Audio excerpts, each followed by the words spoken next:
दैनिक लोकसत्ता सेलू शहरात मिळण्यासाठी संपर्क Balaji newspaper agency, bus stand, Selu.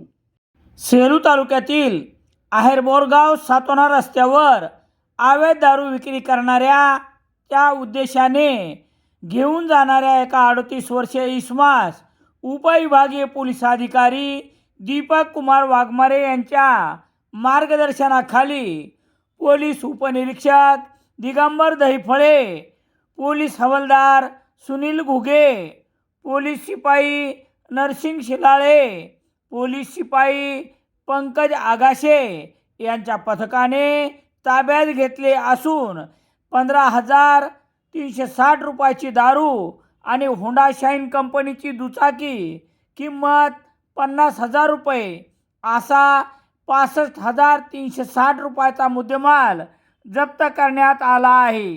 ही घटना 6 जानेवारी रोजी पहाटे 5 वाजता घडली असून गुन्हा दुपारी 1 वाजता दाखल करण्यात आला आहे.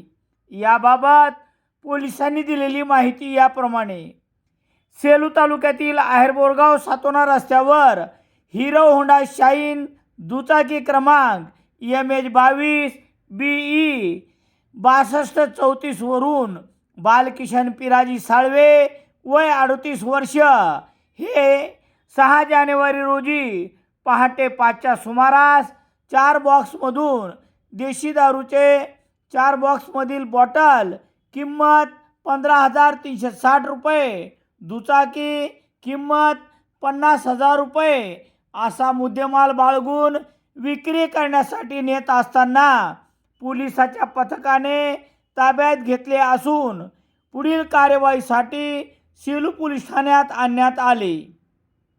पोलीस शिपाई सुनील घुगे यांनी दिलेल्या फिर्यादीवरून गुन्हा रजिस्टर नंबर 8/2026 कलम 62E महाराष्ट्र दारूबंदी अधिनियम अन्वये बालकिशन पिराजी साळवे वय 38 वर्ष राहणार देऊळगाव घाट तालुका सेलू यांच्यावर गुन्हा दाखल करण्यात आला आहे.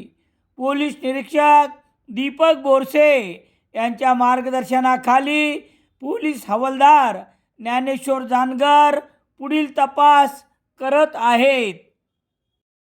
सेलू शहरात दैनिक लोकसत्ता घरपोच मिळण्यासाठी संपर्क राम सोनोने बालाजी न्यूजपेपर एजन्सी.